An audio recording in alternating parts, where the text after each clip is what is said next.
नमस्कार, prime time के early news bulletin 4 का फायर में आप सबका स्वागत है। आपके साथ मैं हूं ज्योति मिश्रा। दिन भर की खबरों का पूरा फैक्ट, रिसर्च और वीडियो सबूतों के साथ आपको दिखाएंगे हर एक खबर। नमस्कार, आपके साथ मैं हूं दीपिका यादव। इंग्लैंड के लाइसेस्टर शहर में हिंदू समुदाय हजारों की संख्या में आखिर क्यों सड़कों पर उतर करके प्रदर्शन करने लगा, जहां पर पेशावर टू दुबई आसमान में विमान में आखिर किसने हंगामा किया, ये खबर भी आपको विस्तार से दिखाएंगे। नमस्कार, आपके साथ मैं हूं श्वेता भट्टाचार्य। बिहार में कानून का इकबाल बिल्कुल ही खत्म हो गया है। हाजीपुर में किसने खुलेआम फायरिंग की, क्या बिहार में पुलिस और कानून का भय अब नहीं रहा है, आगे पूरे रिपोर्ट हम दिखाएंगे। साथ ही आपको दिखाएंगे मोहाली एमएमएस कांड में अपडेट अब तक क्या है, जयपुर में गाय पर सियासत आखिर क्यों गर्म है, सारी खबरें हम आपको दिखाएंगे।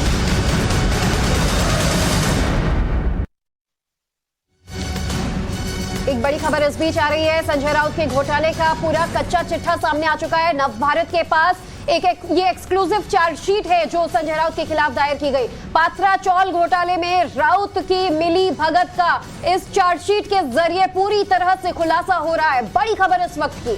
तो ये बड़ी खबर पात्रा चौल घोटाले से जुड़े हुए संजय राउत, और देखिए इससे जुड़े कई सबूत भी मिले हैं। राउत ने वाधवा को चिट्ठी लिखी थी। संजय राउत के घोटाले का ये पूरा कच्चा चिट्ठा और इसकी चार्जशीट टाइम्स ऑफ नवभारत के पास एक्सक्लूसिव इस वक्त हम आपको दिखा रहे हैं। तो पात्रा चौल घोटाले में राउत की मिलीभगत का किस तरीके से खुलासा हुआ है, इस चार्जशीट को अगर आप देखेंगे तो समझ जाएंगे। चार्जशीट के मुताबिक राउत जो है वो घोटाले में संलिप्त थे। पात्रा चौल घोटाले से जुड़े थे संजय राउत ने वाधवा को दरअसल इस प्रोजेक्ट में जो है वो शामिल किया था। गुरु आशीष कंस्ट्रक्शन कंपनी को प्रोजेक्ट जो है वो दिया गया था। किस तरीके से मिलीभगत की गई थी, कंपनी में अपने भाई को डायरेक्टर बनाया था। भवतोष हमारे सहयोगी इस वक्त हमारे साथ जुड़ चुके हैं। भवतोष, इस चार्जशीट में क्या बड़े खुलासे हुए, पॉइंट दर पॉइंट अगर आप हमारे दर्शकों को बता सकते हैं। देखिए, फरवरी में सबसे पहले इन्फोर्समेंट डायरेक्टरेट ने प्रवीण राउत को अरेस्ट किया था। वो डायरेक्टर थे गुरु आशीष कंस्ट्रक्शन के, और जब उनसे पूछताछ की गई थी तो ये पता चला था कि 1000 करोड़ के आसपास का एक प्रोजेक्ट था, स्लम रीडेवलपमेंट का प्रोजेक्ट था, जो कि माडा और गुरु आशीष कंस्ट्रक्शन कंपनी के बीच में एक ढंग की डीलिंग हुई थी। लेकिन जो स्लम डेवलपर से उनमें से किसी को भी शिफ्ट नहीं किया गया था वहां पे पात्रा चौल स्लम रीडेवलपमेंट प्रोजेक्ट में। उसके बाद ये कहा गया था कि इसमें प्रोसीड्स ऑफ क्राइम जो थे, जो प्रवीण राउत को मिले थे करीब 100 करोड़ के आसपास, उसमें से कुछ हिस्सा जो था वो वर्षा राउत के थ्रू इनके पास गया था, संजय राउत की वाइफ के पास।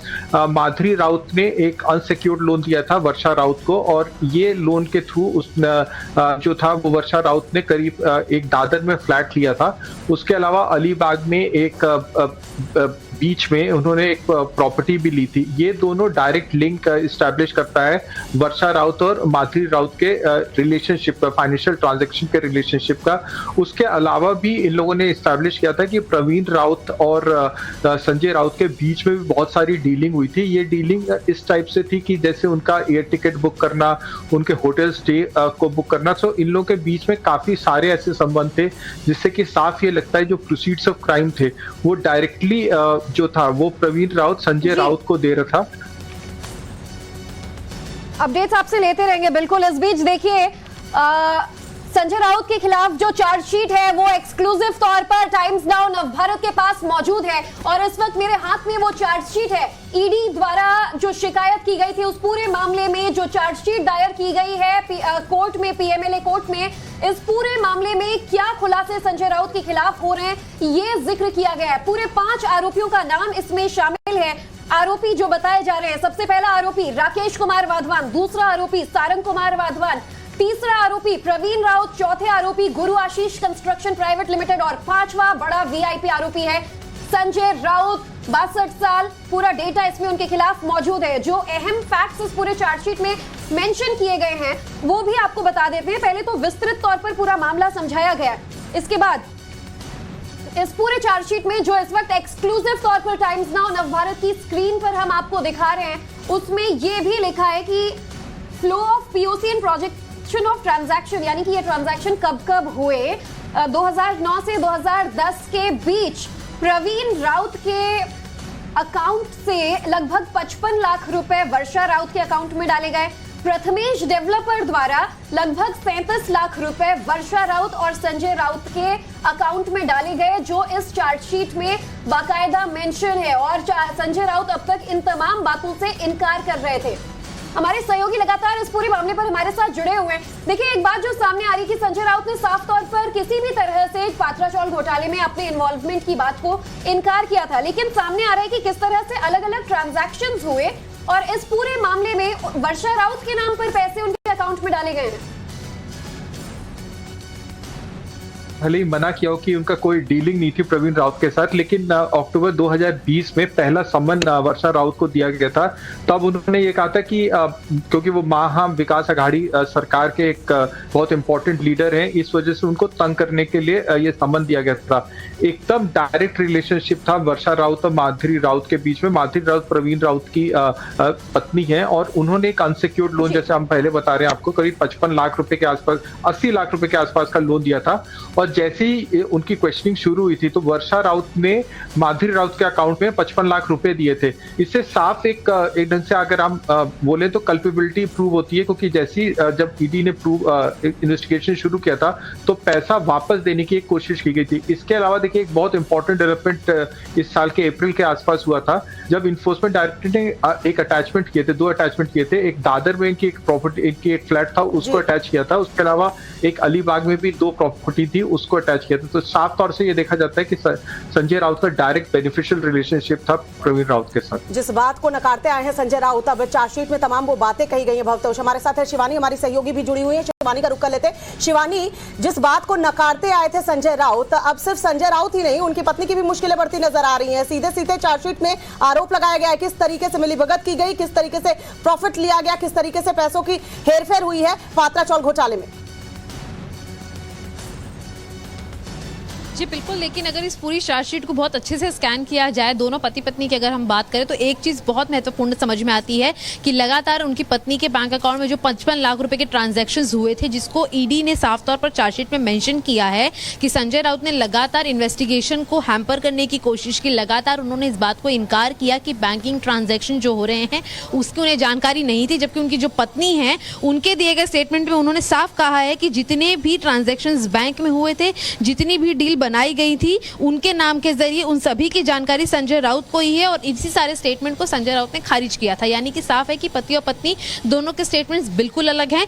ईडी ये भी साफ साफ इसमें कहती है कि संजय राउत ने लगातार दूसरों के ऊपर आरोप लगाए, लेकिन सारी चीजें उन्हीं के तख्त में आती हैं। साफ तौर पर एक बहुत महत्वपूर्ण बात यहाँ पर यह भी होती है कि 2006 से 2007 के बीच में संजय राउत ने कई सारी ऐसी मीटिंग्स को अटेंड किया जिसके अंदर महाडा के ऑफिसर्स मौजूद थे, और ये जो मीटिंग्स थी किसी आम व्यक्ति द्वारा नहीं चेयर की गई थी, यानी कि प्रस्तावित की गई थी, बल्कि इसके अंदर यूनियन एग्रीकल्चर मिनिस्टर शामिल थे और दूसरी एक इंपॉर्टेंट मिनिस्ट्री थी जिसको कि चीफ मिनिस्टर द्वारा भी मीटिंग को शामिल किया गया था पत्राचौल के रीडेवलपमेंट को लेकर। और इसी पत्राचौल की चीफ मिनिस्टर के साथ हुई मीटिंग के बाद ही जो है राकेश वाधवान इस पूरी पिक्चर में शामिल होते हैं। यानी कि साफ तौर पर हम कह सकते हैं कि पत्राचौल रीडेवलपमेंट में जो कई नाम हैं उसमें बड़े लोग भी शुमार हैं। साफ तौर पर संजय राउत ने अपने पूरी पोजीशन का इस्तेमाल किया है। काफी अहम चीजें यहाँ पर यह भी पता चलती हैं अंत में, जिसमें लिखा गया है कि 3,27,85,000 रुपए से ज्यादा के जो मनी लॉन्ड्रिंग है वो संजय राउत ने बिल्कुल जानबूझकर किया था और अपने समझ का पूरा गैर फायदा उठाया था। इसके अलावा साफ तौर पर ईडी के इस पूरी चार्जशीट में बताया गया है कि ये जो 3 करोड़ से ज्यादा की राशि है ये किस तरीके से रूट हुई है। संजय राउत ने ना सिर्फ माडा के ऑफिसर से बातचीत की, बल्कि बड़े ही स्मार्टली वाधवान की एंट्री इस पूरे प्रोजेक्ट में कराई रीडेवलपमेंट के लिए, और साथ ही साथ उनकी जगह पर प्रवीण राउत कई अलग अलग मीटिंग्स को हासिल करते थे। यहाँ तक कि अब तक हम देख रहे थे कि 112 करोड़ रुपए जो कि प्रवीण राउत ने अब तक इस पूरे मामले में घोटाला किया था वो खुद एक प्रॉक्सी के तौर पर उन्होंने किया था, जहां पर वो मीटिंग्स को संजय राउत के लिए अटेंड करते थे। संजय राउत की जगह पे उनके नाम पे सारी मीटिंग्स को किया जाता था। आप यहाँ पर दे रहे हैं, लेकिन इस वक्त मेरे साथ मेरे सहयोगी माधव भी जुड़ चुके हैं। माधव, इस चार्जशीट के सामने आने के बाद संजय राउत, उनकी पत्नी और उनके जितने भी सहयोगी हैं उनकी मुश्किलें बहुत ज्यादा बढ़ने वाली है। हर एक चीज का डिटेल डॉक्यूमेंट उन्हें अब देना होगा।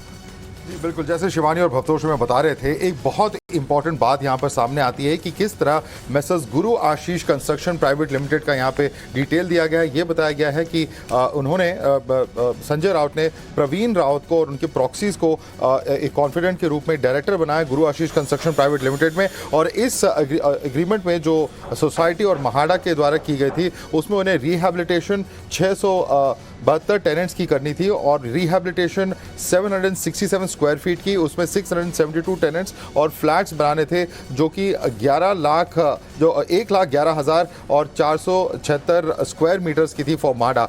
इन कंसिडरेशन ये कहा जा रहा है कि डेवलपर को फ्री सेल कंपोनेंट उस माडा के लैंड पर दी गई थी और फ्लैट्स को थर्ड पार्टी फ्लैट परचेसर्स को भी देने की अवकाश दी गई थी। लेकिन साथ ही साथ उनमें यह कहा गया कि गुरु आशीष कंस्ट्रक्शन प्राइवेट लिमिटेड ने ये एफएसआई जो फ्लोर इंडेक्स होता है इसको पूरी तरह से ऑब्लिगेशन अपनी जो बात है जिस पे एग्रीमेंट की गई है उसको कंप्लीट करने से पहले जीएसीपीएल ने थर्ड पार्टी डेवलपर्स को 1,034 करोड़ के लिए ये पूरा अमाउंट सेल किया गया। साथ ही साथ ये कहा गया है कि पूरा अमाउंट जो जनरेट हुआ था ये ट्रांसफर किया था पेरेंट कंपनी HDIL और अदर सिस्टर कंसर्न्स के द्वारा बिजनेस पर्पसेस के लिए। साथ ही साथ यहाँ पे कहा गया है कि जो मनी ट्रेल इन्वेस्टिगेशन है उसमें ये सामने आई है बात कि प्रवीण रावत जो प्रॉक्सी है A5 के, उनको 111 करोड़ रुपए उनके बैंक अकाउंट में HDIL के द्वारा दी गई थी। साथ ही साथ जो सेम अमाउंट है वो ट्रांसफर किया गया था एसेट्स में और पूरी जो अमाउंट है उनकी बिजनेस फैमिली मेंबर्स वगैरह के पास दी गई थी।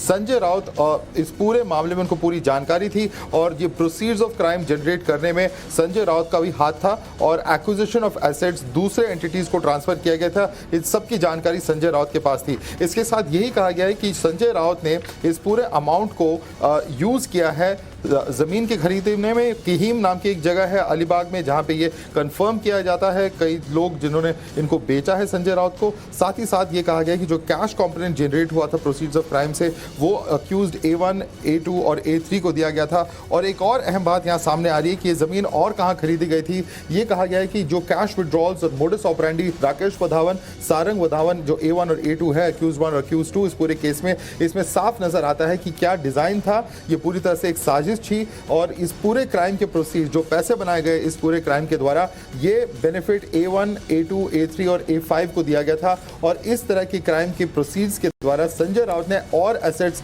अक्वायर किए अपने वाइफ के नाम पे। ये अक्वायर्ड एसेट्स जो हैं इसमें मनी लॉन्ड्रिंग की गई थी और 10 पार्सल्स ऑफ लैंड है 3686 स्क्वायर मीटर्स की एक फ्लैट है दादर में और इनकी प्रोविजनल अटैचमेंट की जा चुकी है सेक्शन 5 PMLA के द्वारा और ये लायबल फॉर कॉन्फिस्केशन भी है सेक्शन 8(5) PMLA के द्वारा। तो साफ तौर पे संजय राउत ने किस तरह इस पूरे मामले में अपनी प्लानिंग की थी, एग्जीक्यूशन की थी और साथ ही साथ उनको बेनिफिट किस तरह दिया गया था और उस जो पैसे आए थे उससे किस तरह के एसेट्स और किस तरह की प्रॉपर्टी संजय राउत और उनके फैमिली द्वारा खरीदी गई उस सब का डिटेल चार्ज। बिल्कुल माधव, और संजय राउत की झूठ का पूरा कच्चा चिट्ठा इस वक्त हमारे पास मौजूद है और इसमें बाकायदा ये भी मेंशन्ड है कि ड्यूरिंग इन्वेस्टिगेशन किस तरह से संजय राउत ने तो प्रवीण राउत को जानने से भी इनकार किया था और ये कहा था कि इस पूरे पात्रा चौल घोटाले से मेरा लेना देना ही नहीं। लेकिन अब ये जो ट्रांजैक्शंस हुए हैं उनके परिवार वालों के खाते में जो करोड़ों की राशि डाली गई है, इससे ये साफ हो जाता है कि किस तरह से इतने बड़े 1000 करोड़ के घोटाले में संजय राउत का इन्वॉल्वमेंट पाया गया है। निश्चित तौर पर मुश्किल उनकी अब बढ़ने वाली है। शुक्रिया आप सभी का ये तमाम जानकारी हम तक पहुंचाने के लिए। और चलिए खबरों में आगे बढ़ते हुए बात करेंगे चंडीगढ़ यूनिवर्सिटी में MMS कांड के तीनों आरोपियों को 7 दिन की पुलिस रिमांड में भेज दिया गया है। तीनों को आज खरड़ कोर्ट में पेश किया गया था जिसके बाद पुलिस ने तीनों की 10 दिन की रिमांड मांगी थी लेकिन कोर्ट से उन्हें 7 दिन की रिमांड मिली है। तो 3 आरोपी जो अरेस्ट किए गए थे आज कोर्ट में पेशी हुई जहां से 7 दिन की रिमांड पर उन्हें भेजा गया। अब इन तीनों से जो है वो पूछताछ होगी और पता लगाने की कोशिश होगी कि MMS जो है जो ये छात्र अपने बॉयफ्रेंड जो कथित बॉयफ्रेंड है जिसे भेजा करती थी और उसके दोस्त को वो आगे जो बॉयफ्रेंड है वो भेजा करता था। तो इन तीनों के अलावा और कौन कौन से लोग जो हैं इस केस में इन्वॉल्व हैं। ये पुलिस ने डिमांड किया 10 दिन का police remand for the investigation of the money regarding investigation of the international things, regarding investigation of the viral films, how much films have been made, how much films have been viral. ये जो आरोप लग रहे हैं video viral करने के, इस पर क्या आपकी तरफ से क्या कहा गया? All are innocent. Because even लड़की भी इनोसेंट है बिकॉज उसने कोई ऐसा वीडियो किसी को सेंड नहीं किया है जिसके अंदर को ऑब्जेक्शन हो किसी ने तो माना कि उसने वीडियो बनाया। दैट्स हर ओनली हर। जो तीसरा रंका सिंह इसकी क्या भूमिका? इसका जस्ट इसके कांटेक्ट थे इन दोनों के साथ में, सन्नी और लड़की के साथ। बाहर के लोग भी हैं जो कहा जा रहा है कि इंटरनेशनल कॉल्स आ रहे हैं, उसका क्या connection? Sir it is a matter of investigation sir, wait for 1 week. Sunny ने भी कोई आर्गुमेंट रखे थे सर? सनी ने कुछ कहा? सनी इज सेइंग कि मेरी डीपी को यूज करके और किसी ने वायरल किया है। मैंने although I am the friend of the smiley but I did not use that. तो संदीप शर्मा हैं, एडवोकेट हैं तीनों आरोपियों के, जो बता रहे हैं कि जो उनके जो अभियुक्त जिनको तीनों को बनाया गया है, एक्यूज जो है और जो उनके मुवक्किल हैं, ये तीनों इनोसेंट हैं। इन्होंने कोई वीडियो वायरल नहीं की है और कोर्ट के अंदर सनी ने कहा है कि उसकी डीपी का इस्तेमाल करके वीडियो वायरल करने की बात कही जा रही है, जो कि सरासर गलत है। खरड़ से वीडियो जर्नलिस्ट नितिन के साथ मनोज कुमार, टाइम्स नाउ भारत। वहीं चंडीगढ़ में एमएमएस विवाद के बाद पंजाब में अलग अलग कॉलेजेस में भी प्रदर्शन शुरू हो चुका है। जी हाँ, संगरूर के स्टूडेंट्स भी काफी ज्यादा नाराज हैं और यहाँ पर रणवीर कॉलेज में भी जो स्टूडेंट्स हैं, छात्र छात्राएं चंडीगढ़ यूनिवर्सिटी प्रशासन और पंजाब पुलिस के खिलाफ जम करके विरोध प्रदर्शन करते हुए नजर आ रहे हैं। नारेबाजी की जा रही है, हाथों में बैनर और पोस्टर लेकर प्रदर्शन किया जा रहा है। छात्र छात्राएं कॉलेज परिसर में इकट्ठा हुए और विरोध कर रहे हैं। प्रदर्शनकारी छात्राओं ने कहा है कि अगर इस मामले में इंसाफ नहीं मिला तो वो प्रदर्शन को और तेज करेंगे। आज 4 बजे चंडीगढ़ यूनिवर्सिटी में भी छात्रों ने कहा था कि वो प्रदर्शन करेंगे।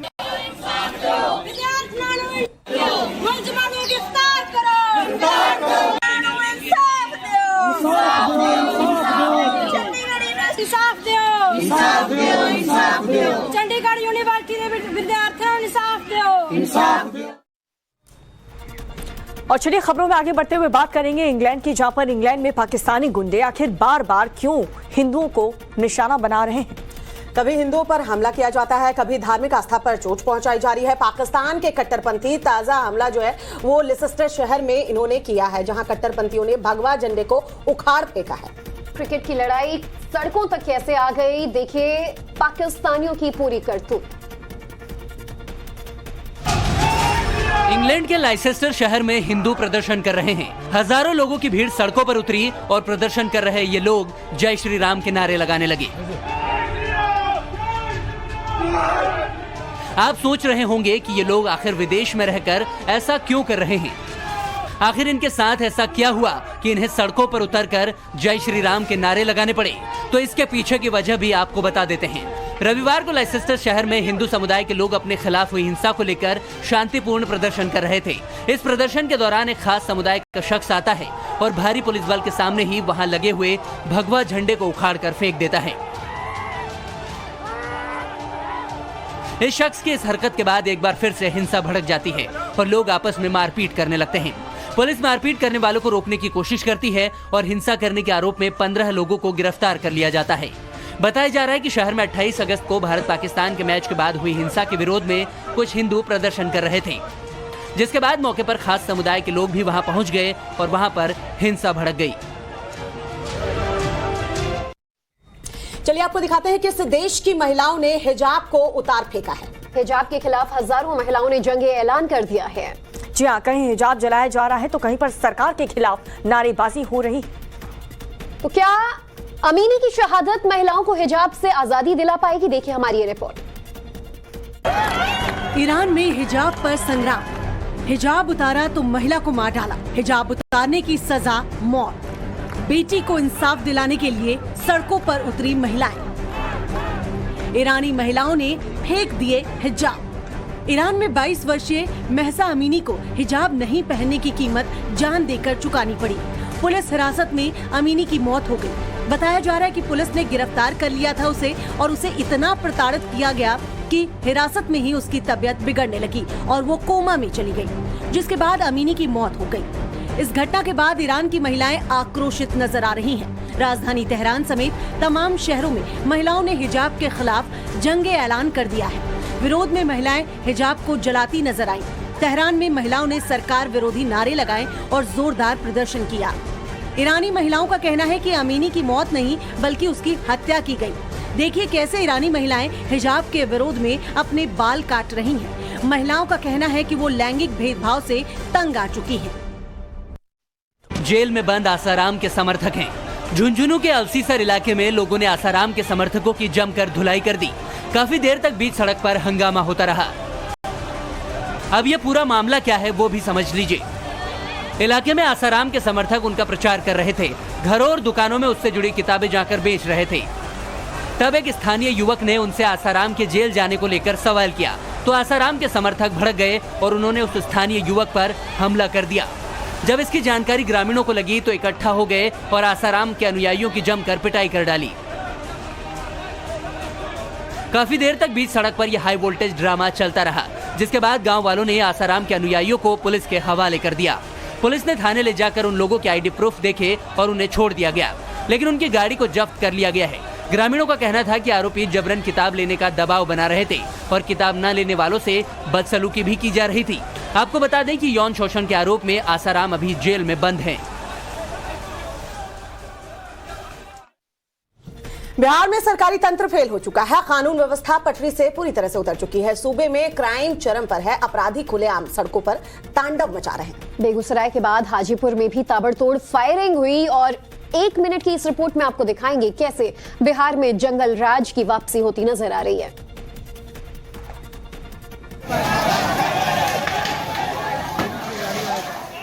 दुकानों में लगी भीषण आग, चारों तरफ मची अफरा तफरी और चारों तरफ चीख पुकार मची है। बेतिया के नरकटियागंज में दुकानों में लगी आग की ये तस्वीरें डराने वाली हैं। पुराने बाजार में यह आग सबसे पहले 2 दुकानों में लगी, लेकिन आग ने धीरे धीरे आसपास के इलाके को भी अपनी चपेट में ले लिया। पहले अंदर की तस्वीरें देखिए कैसे आग ने इन दुकानों को अपनी चपेट में ले रखा है, जिसकी वजह से दुकान में रखा सामान जलकर खाक हो गया। अब बाहर की तस्वीरें दिखाते हैं।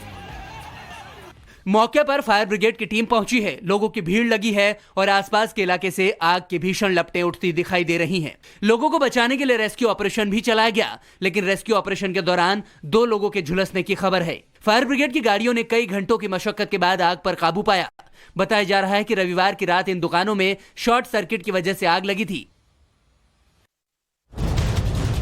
बिहार में अपराधी एक बार फिर बेलगाम हो गए हैं। रविवार की रात को हाजीपुर में सड़क पर खुलेआम गोलीबारी की घटना को अंजाम दिया। अपराधी आधे किलोमीटर तक गोलीबारी करते रहे और पुलिस नदारत रही। एक बाइक पर 2 अपराधी सवार थे और वो इसी जगह पे, यही वो स्पॉट है जहां पर वो गोलीबारी करते हुए जहां से गुजरे थे। हाजीपुर के सुभाष चौक इलाके में जहां गोलीबारी की गई उस जगह पर गोलियों के निशान अभी भी दिख रहे हैं। साथ ही एक सीसीटीवी फुटेज भी सामने आया है। इस सीसीटीवी फुटेज में 2 अपराधी एक बाइक पर सवार होकर सड़क से गुजरते दिख रहे हैं। यहाँ पर जो बुलेट का शॉट है वो अभी भी यहाँ पर आपको दिखेगा। यही इसी जगह पर देखिए गोली लगी थी। ये जो आप स्पॉट देख रहे हैं ये स्पॉट है जहाँ पर जो गोलीबारी करके ये लोग निकल रहे थे, तो यहाँ पर एक गोली लगी थी।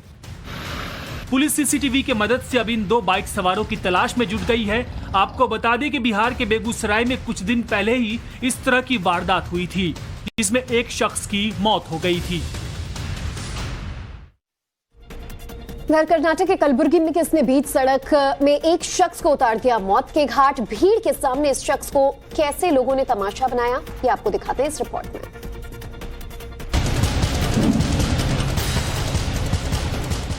खौफनाक, क्रूर और डरावनी तस्वीर। बीच सड़क पर सरेआम बेरहमी से एक शख्स की मौत। बदमाशों के हौसले को देखिए। बड़ी संख्या में लोग मौजूद हैं, इसके बावजूद उन्होंने शख्स को मौत के घाट उतार दिया। लेकिन हैरान करने वाली बात यह है कि मौके पर किसी ने शख्स की जान बचाने की कोशिश भी नहीं की। लोग मौत का तमाशा देखते रहे। खौफनाक वारदात की तस्वीर कर्नाटक के कलबुर्गी से आई है, जहां शख्स की 2 लोगों ने बीच सड़क पर पीट कर बेरहमी से हत्या कर दी। तस्वीरों में देखिए कि कैसे एक शख्स जान बचाने के लिए भाग रहा है। 2 बदमाश हाथों में हथियार लिए उसका पीछा कर। हालांकि शख्स ने अपनी जान बचाने की पुरजोर कोशिश की, लेकिन वो अचानक जमीन पर गिर गया। फिर भूखे भेड़िए की तरह दोनों बदमाश उस पर टूट पड़ते हैं। देखिए कैसे धारदार हथियारों से बदमाश ताबड़तोड़ हमला कर रहे हैं। सड़क पर कत्ल की यह घटना सीसीटीवी कैमरे में कैद हो गई। हत्या किस वजह से की गई इसका खुलासा नहीं हो सका है। फिलहाल पुलिस सीसीटीवी फुटेज के आधार पर आरोपियों के तलाश में जुटी है। और अगली खबर राजस्थान से। राजस्थान की विधानसभा में गाय को लेकर के आखिर कौन पहुंचा, लेकिन विधानसभा में पहुंचने से पहले रस्सी तोड़ करके गाय भाग जाती है और फिर क्या हुआ देखिए रिपोर्ट में।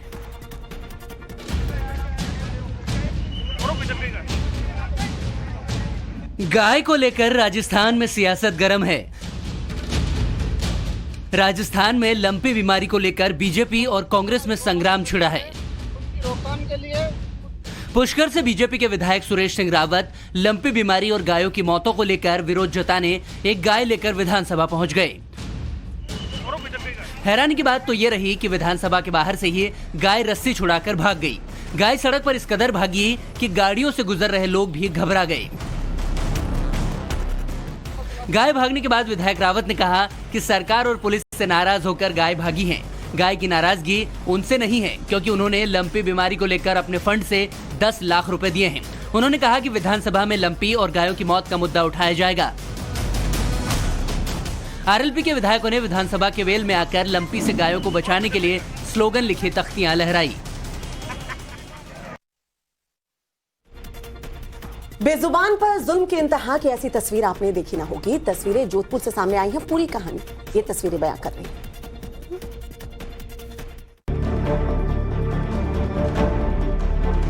बेजुबान जानवर पर इतना बड़ा जुल्म, जिसने भी इस वीडियो को देखा अंदर से कांप गया। वो भी इतनी बड़ी हैवानियत की है एक डॉक्टर ने, जिसे लोग भगवान के समान समझते हैं। घटना राजस्थान के धौलपुर की है, जहां डॉक्टर क्रूरता की सारी हदें पार कर गया।